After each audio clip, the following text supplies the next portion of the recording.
Hello students, welcome. इस video में आप क्लास 9 मैथ्स के fourth chapter linear equations in two variables इसके कॉन्सेप्ट सीखेंगे। तो इस चैप्टर में जो जो चीज़ें हैं आप इस वीडियो में सीखेंगे और इसके बाद आपको इसकी एक्सरसाइज करने में कोई प्रॉब्लम नहीं होगी, आप आराम से कर लेंगे। इस चैप्टर के बाकी वीडियोस के लिए डिस्क्रिप्शन बॉक्स में प्लेलिस्ट चेक करें, जिसमें मैंने इसकी जो एक्सरसाइज है उन्हें सॉल्व कर रखा है, और इस चैनल को ज़रूर सब्सक्राइब करें। So let's start. ऑलराइट, तो देखो शुरुआत करते हैं कि वेरिएबल एंड कांस्टेंट्स क्या होते हैं। तो आई एम श्योर आपको पता होगा कि वेरिएबल्स हम ऐसे कैरेक्टर्स को कहते हैं जिनकी वैल्यूज़ चेंज होती हैं, जैसे एक्स वाई जेड हो गया, पी क्यू आर एस, इनको भी हम वेरिएबल्स लेते हैं, है ना। यू वी, मतलब ये वेरिएबल्स हम लेते हैं और इनकी वैल्यू चेंज का मतलब ये है कि आपने देखा होगा किसी क्वेश्चन में x4 है, किसी में 5 है, किसी में 10 है, होता है ना, ये वेरिएबल्स होते हैं। और फिर है कांस्टेंट्स। तो कांस्टेंट्स ऐसे होते हैं जिनकी वैल्यू फिक्स होती है। कांस्टेंट का मतलब ही फिक्स है कि जैसे 2 है, अब 2 की वैल्यू एक क्वेश्चन में 2 है, अगले में भी 2 ही होगी, वो 2 ही है। जैसे 1/2 है, ये भी कांस्टेंट है, -√3 अगर मैं ले लूँ ये भी कांस्टेंट है। ये सारे कांस्टेंट्स हैं। तो वेरिएबल एंड कांस्टेंट्स। अच्छा, जब हम इनको इकट्ठा करते हैं, मिक्स करते हैं, तो क्या बनता है? इनको आपस में इकट्ठा करके, मीन्स कुछ ये उठाओ कुछ ये उठाओ, बीच में प्लस माइनस लगा दो, क्या बनेगा? उसको हम कहते हैं एक्सप्रेशंस। एक्सप्रेशंस कहते हैं, ठीक है ना। एक्सप्रेशंस। अब इनको मिक्स करो, जैसे मैंने कर दिया 2x + y, ये एक एक्सप्रेशन है। y + 4, ये एक एक्सप्रेशन है। x² + 6, ये भी एक एक्सप्रेशन है। x² + y², ये भी एक एक्सप्रेशन है। x + 4x + 6y + 8, ये भी एक एक्सप्रेशन है। ये सारे जो आपको दिख रहे हैं, ओके, x - 6 हो गया, जैसे ये x³ - y² + 8, ये भी एक एक्सप्रेशन है। ये सारे के सारे इनको एक्सप्रेशंस कहते हैं जब भी हम इनको इकट्ठा करके लिखते हैं। ये क्लियर है? अब देखो आप यहां पर क्या है, जो भी एक्सप्रेशंस हैं, अगर आप इनके इक्वल में कुछ लिख दोगे तो वो इक्वेशन बन जाएगा। जैसे ये है 2x + y, है ना, ये अभी एक्सप्रेशन है, लेकिन अगर मैंने इसमें इक्वल करके कुछ भी लिख दिया, मैंने 0 लिख दिया, चाहे 4 लिख दिया, चाहे मैंने x ही लिख दिया, ये एक इक्वेशन बन जाएगा। जैसे y + 4 है, ये एक एक्सप्रेशन है, लेकिन इसके इक्वल मैंने कुछ भी लिख दिया, जैसे 0 लिख दिया, 2 लिख दिया, 3 लिख दिया, 4 लिख दिया, ये इक्वेशन बन गया है ना।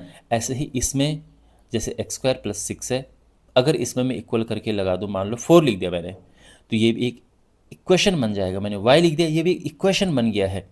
इक्वेशन देखो, ये इक्वल का साइन लगा रखा है ना, तो इक्वेशन भी इक्वल से ही बना है, इक्वल से ही इक्वेशन बना है। जो इक्वल नहीं होते हैं उनको फिर हम इन इक्वेशन बोल देते हैं। मान लो कि कुछ इक्वल नहीं है, और जैसे मैंने लिख दिया x + y > 0 या <0, तो इनको हम क्या कहते हैं? इनको कहते हैं इन इक्वेशंस। मतलब अब ये इक्वल नहीं है, तो ये एक इन इक्वेशन हो गया है, और इस तरह की चीज़ों को इन इक्वेशंस कहते हैं हम। लेकिन जहाँ पे इक्वल का साइन है, ये हो जाता है इक्वेशन। करेक्ट है? तो ये इनके आगे इक्वल में कुछ भी हम लगा देंगे तो वो इक्वेशन बन जाएगा। लेकिन इनमें इनमें अब पावर देखो, जिनकी पावर 1 होगी, जिनकी भी पावर होगी 1, और पावर किसकी होनी चाहिए? वेरिएबल्स की। तो वेरिएबल्स की पावर जहां जहां पे 1 होगी, वो होंगे लीनियर इक्वेशंस।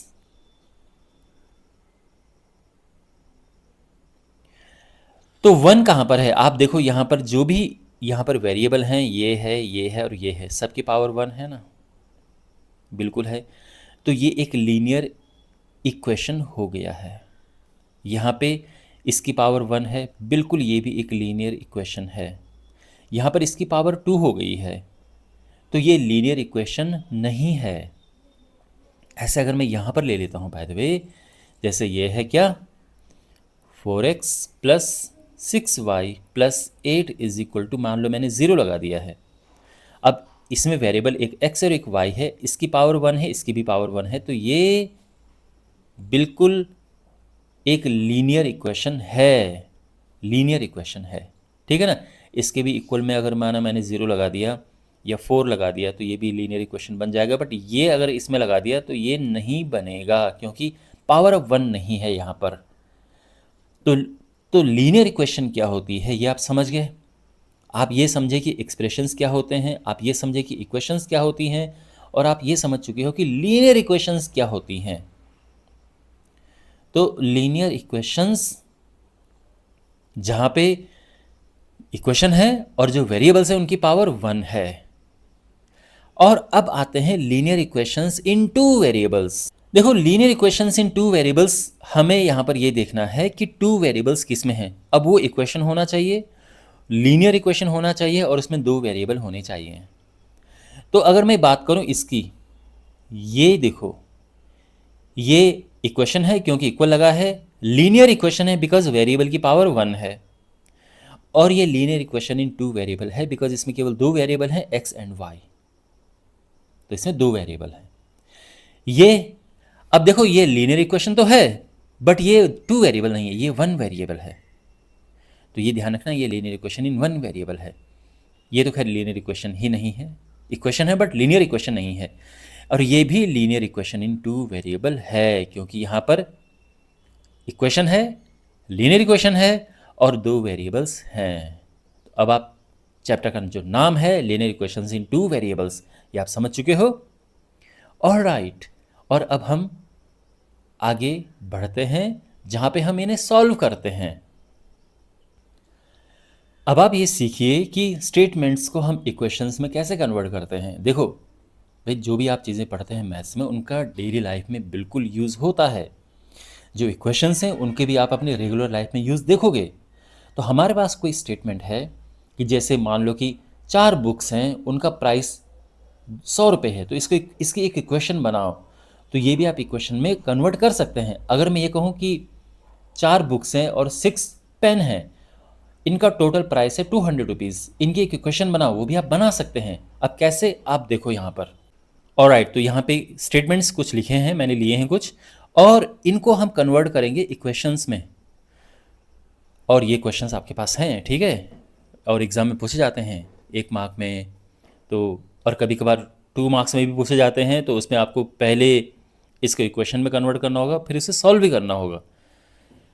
ऑलराइट, तो कैसे ऐसे स्टेटमेंट्स को इक्वेशन में कन्वर्ट करें। देखो, price of 4 notebooks is ₹100, right it in an equation. Okay, तो यहाँ पर जो भी चीज़ है जैसे नोटबुक है, तो इसको हम लेट कर लेते हैं। तो सिंपली हम लिखेंगे, तो सबसे पहले हम इसको x अज्यूम कर लेते हैं, x लेट कर लेते हैं कि let the price of a notebook be x। तो हमने इस नोटबुक का प्राइस x ले लिया है।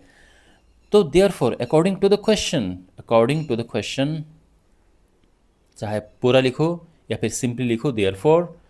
देखो 4 नोटबुक्स, तो 4 नोटबुक्स का प्राइस हो जाएगा 4x।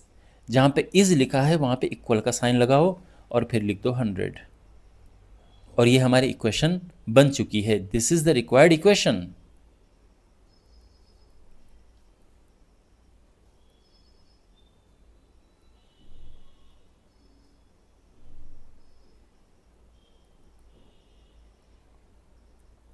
अगर आपको इस सॉल्व करने को आ गया तो आई एम श्योर ये आप सॉल्व कर सकते हैं, क्योंकि बहुत बेसिक चीज़ है। आपने लास्ट क्लासेस में भी पढ़ा होगा कि सिंगल वेरिएबल में जब हमारे पास इक्वेशन हो तो कैसे सॉल्व करते हैं। तो सिंपली क्या है, ये 4 नीचे लेके चले जाओ, तो यहाँ मल्टीप्लाई में है या डिवाइड में चला जाएगा और ये आ जाएगा 25।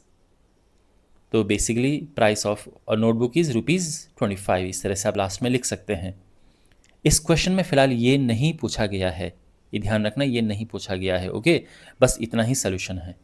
लेकिन अगर सॉल्यूशन पूछा हो तो आप ये लिख सकते हैं और फिर क्या लिखोगे, therefore the price of the notebook is ₹25। ये आपका स्टेटमेंट होगा, ठीक है। Therefore the price of 1 notebook is ₹25। ये ध्यान में रखना। अगर पूछा हो कि सॉल्व भी करो तो आप ऐसा करेंगे, अदरवाइज इतना ही ये सोल्यूशन था जैसा कि मैंने आपको बताया।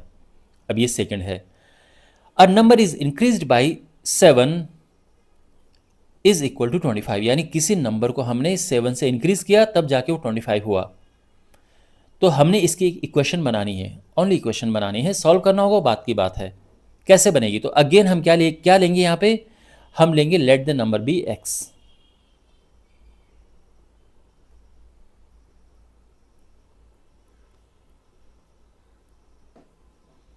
तो नंबर को हमने x ले लिया। अब स्टेटमेंट को ध्यान से पढ़ो, नंबर इज इंक्रीज्ड बाय 7, तो नंबर x है, इंक्रीज्ड बाय 7 मीन्स 7 प्लस हो गया है। जहां पे इज होता है वहां पे इक्वल का साइन लगता है, ध्यान रखना है ना। वैसे भी इज इक्वल टू ही लिखा है, अगर इज इक्वल टू नहीं लिखते, केवल ये भी लिखते ना इज 25, तो भी बात वही है, ठीक है। और ये हो जाएगा 25, और ये this is the required equation. लेकिन अगर आपको x के लिए सॉल्व करना है तो फिर क्या करोगे आप, x इज इक्वल टू 25, 7 को उधर लेके जाओ, माइनस हो जाएगा, बिकॉज प्लस है, दूसरी साइड जाएगा माइनस हो जाएगा, और ये 18 आ जाएगा। ये हमारा आंसर होगा। बट अगर केवल इक्वेशन पूछी है तो आप ये करेंगे। थर्ड है twice of a number is 18, तो इसकी इक्वेशन हमने बनानी है। तो यहां पर फिर वही करेंगे कि जो नंबर है उसको हम x लेट कर लेंगे, तो let the number be x।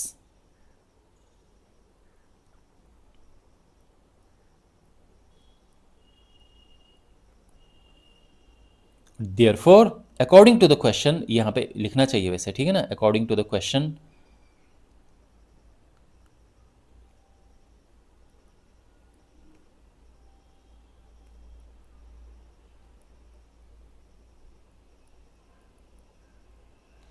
कुछ लोग इसको शॉर्टकट में क्या लिखते हैं, अकॉर्डिंग टू द क्वेश्चन। तो कई बार टीचर भी कहते हैं कि आप शॉर्ट में ये लिख दिया करो।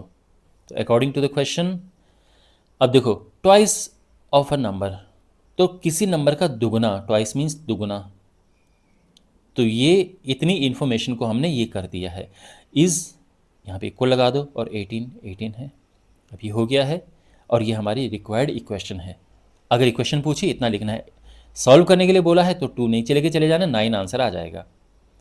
अब ये है 6 less than a number is half the number, तो इक्वेशन बनाओ, ठीक है ना। आई मीन आगे इसमें ये भी लिखा होगा कि form an equation, right an equation, इस तरह से, है ना। इसके आगे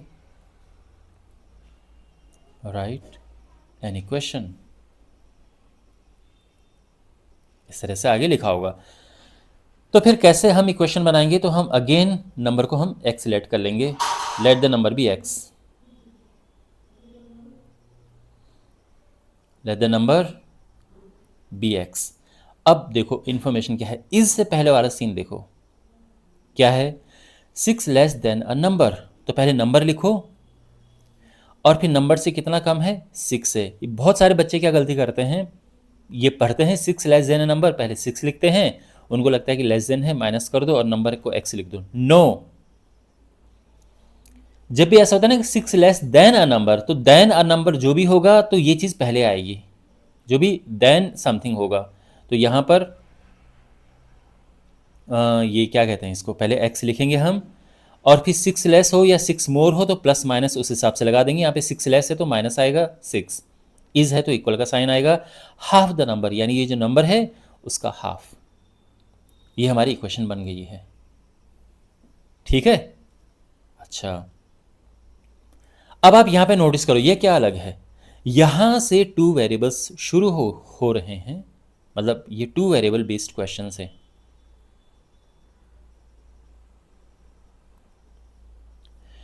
तो जैसे ये है sum of 2 numbers is 30, write an equation, तो यहां पर हम क्या लिखेंगे, लेट द नंबर्स बी,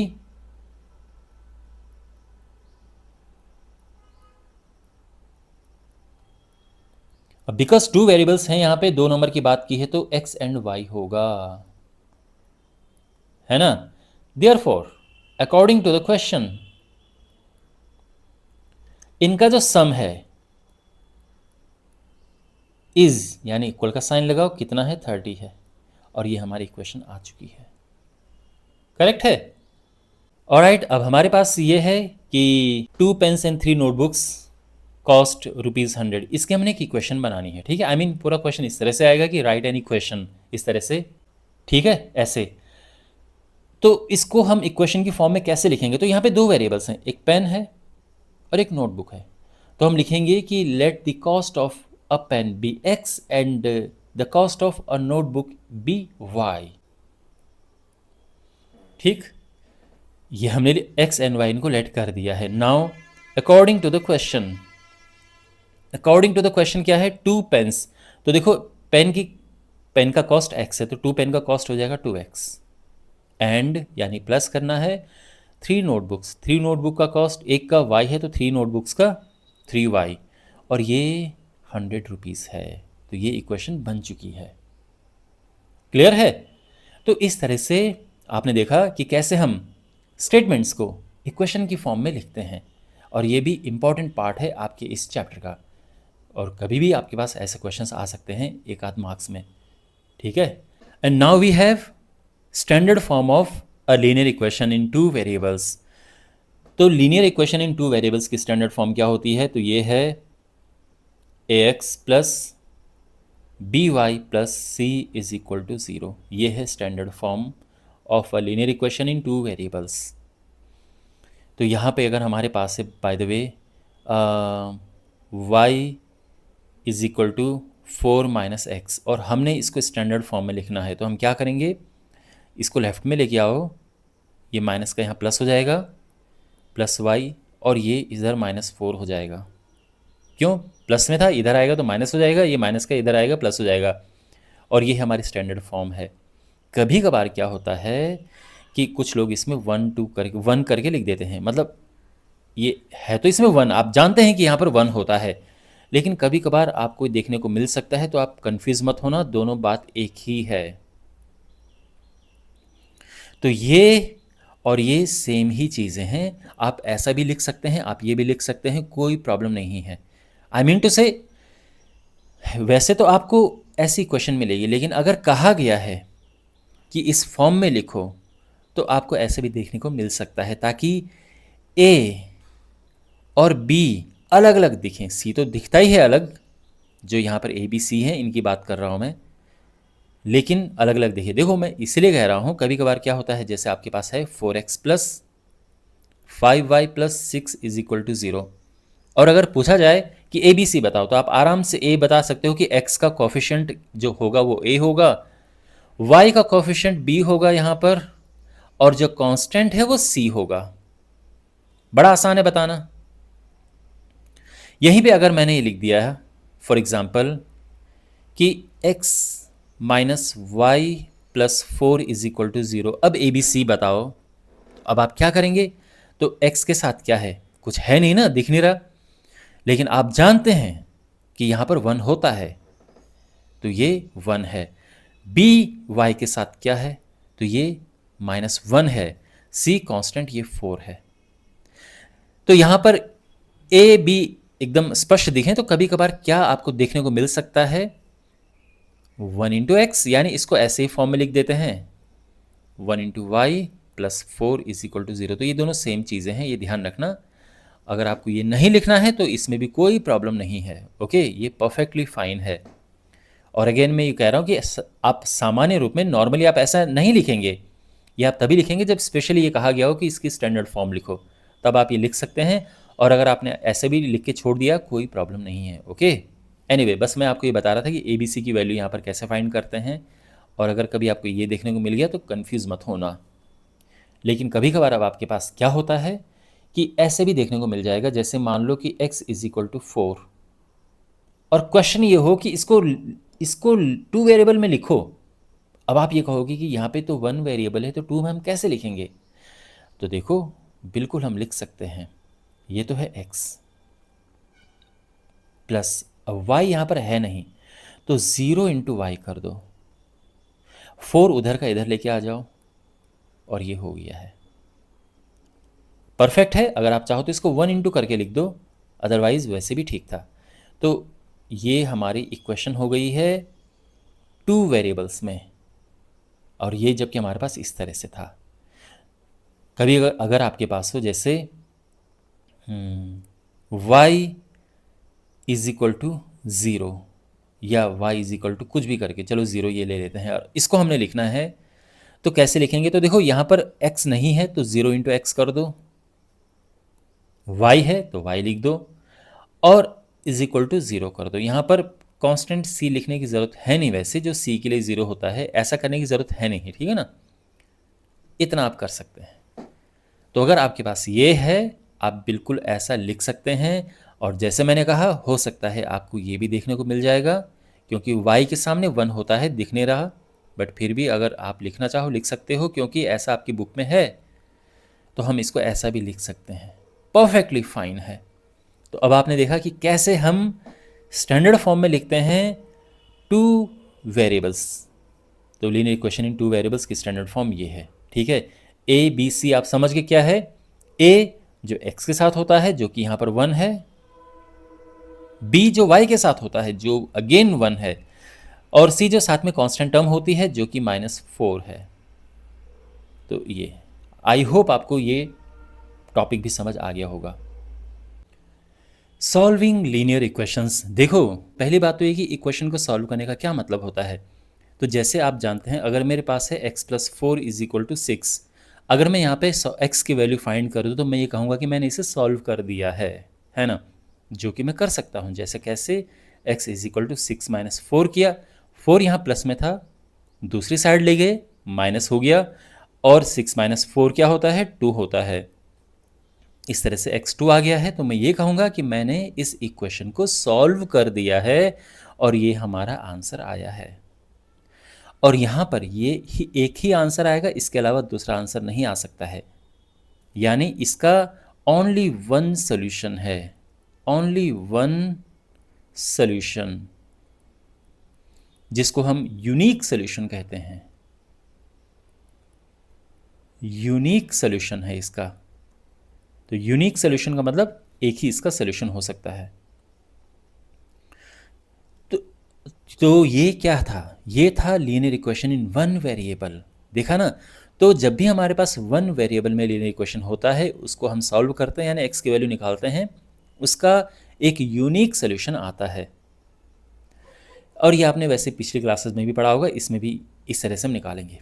लेकिन अब देखो यहाँ पर, अगर मैंने इसको चेंज कर दिया और यहाँ पर x+y = 4 लिख दिया है, और अगर मैं आपसे ये कहूँ कि इसको सॉल्व करो इसे, तो सॉल्व करने का फिर क्या मतलब है।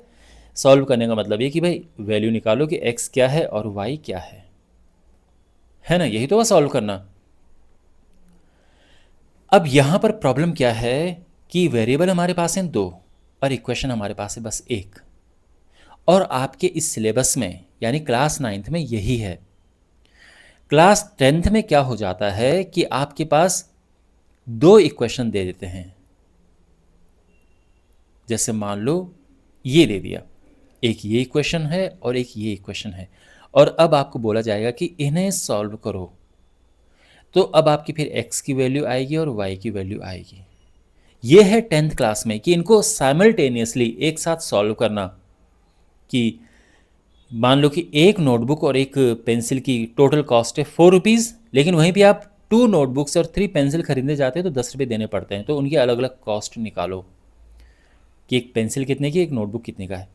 तो यहाँ पर क्या है, आपको इनको साइमल्टेनियसली एक साथ सॉल्व करना पड़ता है। और जैसे मैं कह रहा हूँ, ये आपके पास अगली क्लास में है। यहाँ पर आपके पास एक इक्वेशन है और आपने एक्स वाई निकालना है।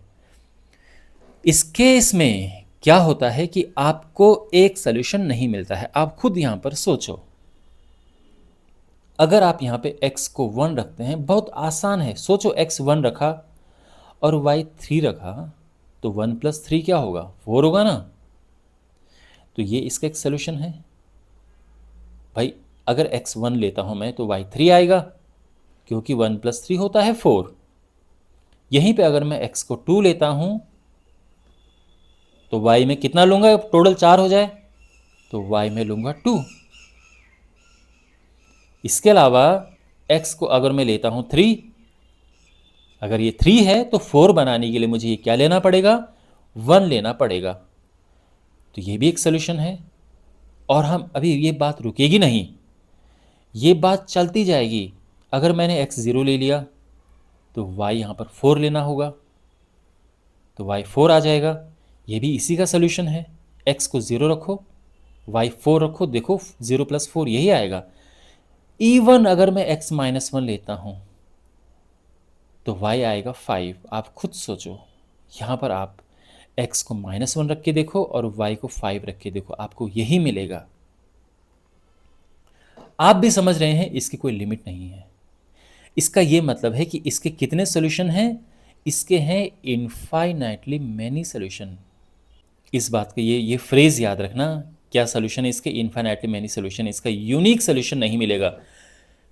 जब हमारे पास एक इक्वेशन हो लेकिन दो वेरिएबल हो, हमको सिंगल सॉल्यूशन नहीं मिलता है, ध्यान रखना। यूनिक सॉल्यूशन मिलता है कि एक इक्वेशन में एक ही वेरिएबल होना चाहिए। एक इक्वेशन में एक वेरिएबल है, इसका फिर यूनिक सॉल्यूशन मिलेगा। एक इक्वेशन में दो वेरिएबल हो गए, फिर यूनिक नहीं मिलेगा, फिर हमें मिलेगा ये। यूनिक सॉल्यूशन के लिए हमें दो इक्वेशन, मतलब दो वेरिएबल के लिए दो इक्वेशन होनी चाहिए, फिर यूनिक मिलेगा।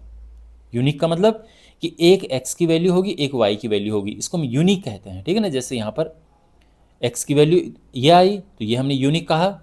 यहाँ पर यूनिक कहने का मतलब ये है कि x की एक वैल्यू y की एक वैल्यू हो, वो फिर यूनिक होगा, है ना। लेकिन अगर एक्स वाई आता जा रहा है तो हम ये कहेंगे कि यह इन्फाइनाइटली मैनी सॉल्यूशंस, ठीक है।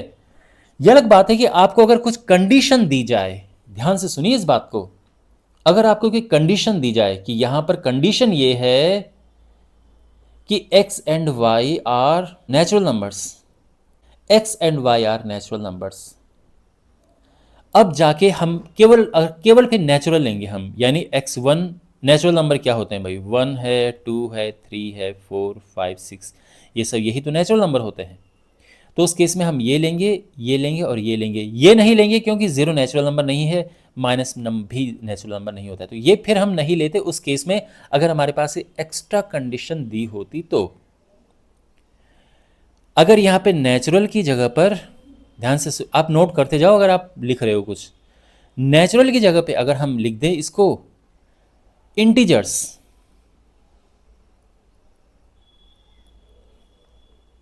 तो फिर अब इंटीजर में क्या होता है? इंटीजर में आपके पास नेगेटिव में भी होते हैं भाई। 1, 2, 3 है, लेकिन ज़ीरो भी है, फिर -1, -2, -3 भी है, तो ये सब इंटीजर्स हैं। तो यहाँ पर फिर ये भी एक्सेप्टेबल है, ये भी एक्सेप्टेबल है। आप और आगे भी लिख सकते हैं, लिखते जा सकते हैं, उसके फिर इन्फाइनाइट सोल्यूशंस होंगे। जैसे नेचुरल नंबर के केस में फिर 3 सोल्यूशन हमारे आ जाते हैं, लेकिन अब इंटीजर्स है तो ये फिर माइनस में तो हम कितने भी लिख सकते हैं ना, तो आते जाएंगे वो। तो यहाँ पर इस तरह से अगर एक्स्ट्रा कंडीशन हो तो आप क्वेश्चन अपने आंसर को इस तरह से चेंज कर सकते हैं। यहाँ पे अगर वो रियल नंबर लिख दें तो आपको पता है कि रियल नंबर में क्या होता है, फिर रियल नंबर में तो पॉइंट में भी होते हैं, तो उसमें फिर हम पॉइंट वाला भी ले सकते हैं कि x is equal to 0.5 and y is equal to 3.5। आप सोचो 0.5 3.5 रखो, प्लस करके 4 ही आएगा, तो ये भी एक सोल्यूशन है। लेकिन कभी कभार आपको कोई कंडीशन नहीं मिलती है, तो उस केस में फिर ये हमारे आंसर आते जाएंगे। समझ गए आप? तो ये ध्यान में रखना कि हमारे पास अगर एक इक्वेशन है, दो वेरिएबल्स हैं, तो इसका इनफाइनाइटली मेनी सॉल्यूशंस हो सकते हैं। अब अगर आपके पास क्वेश्चन ये है कि भाई ये है इक्वेशन और आप इसके 4 सॉल्यूशन लिखो, तो आप कोई भी 4 लिख लो। आप ये लिख सकते हो, ये लिख सकते हो, ये 4 लिख सकते हो। इसको लिखने का मैं आपको तरीका बताता हूँ, ठीक है ना। आपके पास आई ये इक्वेशन और आपको ये कहा गया है कि इसके लिखो 4 सॉल्यूशंस। आप क्या करोगे? देखो y इज इक्वल टू, ये उधर लेके जाओ, हो गया। अब x पुट करते जाओ, x मान लो हमने रखा 0, तो y क्या आ जाएगा? 4 - 0 यानी 4। तो इसीलिए therefore x is equal to 0, y is equal to 4 एक सोल्यूशन हो गया है। और यहाँ पर आप चाहो तो इसको केवल 0,4 लिख सकते हो। 0,4 जब हम लिखते हैं तो यानी ये पहला वाला x होता है,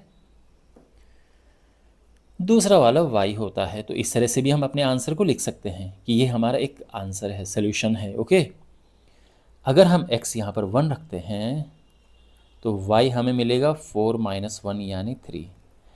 अगर हम x यहाँ पर 2 रखते हैं तो y मिलेगा 4 माइनस 2 यानी 2।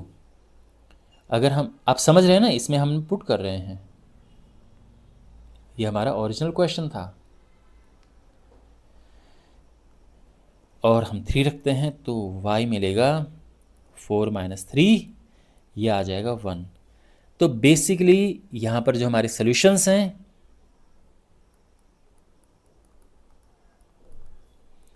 एक 0 4 है, ध्यान रखना, पहले x की वैल्यू लिखते हैं फिर y की, फिर 1 3 2 2 3 1 आंसर। ओके। और अगर आपको ऐसे करके लिखना है तो भी आप लिख सकते हो कि x is equal to 0, y is equal to 4, x is equal to 1, y is equal to 3, x is equal to 2, y is equal to 2, x is equal to 3, y is equal to 1। ये भी अपने answer को लिखने का तरीका है, आप ऐसा करके लिख सकते हो आंसर। ठीक है, ऐसा करके लिखते हैं। अब यहाँ पर देखो, हम उधर लेके गए, चीज़ें आसान हो गई। आप नहीं भी लेके जाते तो भी कोई प्रॉब्लम नहीं होती, आप यहीं रखना पड़ता फिर आपको। और अगर आपके पास मान लो कि x plus 2y is equal to 4 है, फिर क्या करेंगे हम? अब ध्यान से देखो बात को, ऐसा कुछ कोई रूल नहीं है कि आप x को ही उधर लेके जाओ, क्योंकि इस केस में अगर आप x उधर लेके गए तो ये चीज़ और मुश्किल हो जाएगी, आसान नहीं होगी। क्या करना चाहिए आपको? देखो, x उधर लेके गए, फिर y क्या हो जाएगा, ये 2 नीचे आता। अब सोचो, आपको इतना मुश्किल करके लिखना पड़ता, x की वैल्यू पुट करते आप, फिर ये डिवाइड करना पड़ता, मुश्किल है ना। आसान तरीका क्या है? बाय द वे, आप इस बात का ध्यान रखना कि आपके सॉल्यूशंस ऐसे में भी आ जाएंगे अगर आप इस तरह से भी करते हैं कि y is equal to 4 minus x upon 2, तो आपके सॉल्यूशंस इसमें भी आ जाएंगे, ठीक है। लेकिन वो थोड़ा मुश्किल हो जाएगा, बस यही है। आसान है कि y को उधर लेके चले जाओ, बात एक ही, ओके, चाहे x को लेके जाओ चाहे y को लेके जाओ। और अब देखो, अब बड़ा आसान है, आपको कहीं पे डिवाइड करने की ज़रूरत नहीं पड़ेगी। यहाँ पर देखो, y रखो 0, अब y पहले रखना है, y 0 रखो तो x क्या होगा, ये तो 0 हो जाएगा और ये आ जाएगा 4। फिर y हमने रखा 1, तो x क्या होगा, 4 minus 2 is equal to 2। y हमने रखा 2, तो x क्या होगा, अब y 2 रखना है हमने, 4 माइनस 4 इज इक्वल टू 0, है ना। y 3 रखो, -1 रख दो थोड़ा वैरायटी लाने के लिए, है ना, तो आप रख सकते हो। तो यहाँ पर y की जगह पे -1 रख दिया है, माइनस माइनस का प्लस, और ये 6 हो गया है। तो इसके सॉल्यूशंस क्या हैं, ध्यान रखना, 0 4 मत लिख देना, पहले x की वैल्यू आती है फिर y आता है, x y 0 2 6 माइनस 1, और ये हमारे सॉल्यूशंस आ चुके हैं, ठीक है। और राइट, और लास्ट में आपके पास क्वेश्चन ऐसे बनता है कि अगर x plus 2y is equal to k है और 1 2 इसका एक सॉल्यूशन है,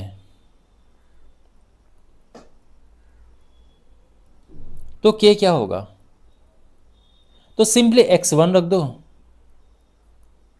y2 रख दो, तो 1 प्लस 4 हो जाएगा, ये 5 हो जाएगा, और ये हमारा आंसर आ जाएगा k इज इक्वल टू 5। ठीक है, ये लास्ट क्वेश्चन था, आपकी लास्ट टॉपिक था आपके इस चैप्टर में। अब इसके कॉन्सेप्ट कंप्लीट हो चुके हैं। मुझे उम्मीद है कि आपको ये वीडियो एकदम अमेजिंग लगा होगा। इस वीडियो को अपने दोस्तों के साथ भी शेयर करें, चैनल को सब्सक्राइब करें, और जो भी आप इस चैनल को ग्रो करने में कर सकते हैं, जैसे लाइक, शेयर, सब्सक्राइब, कमेंट, आप ज़रूर करें। ओके, मिलते हैं अगले वीडियो में। Take care.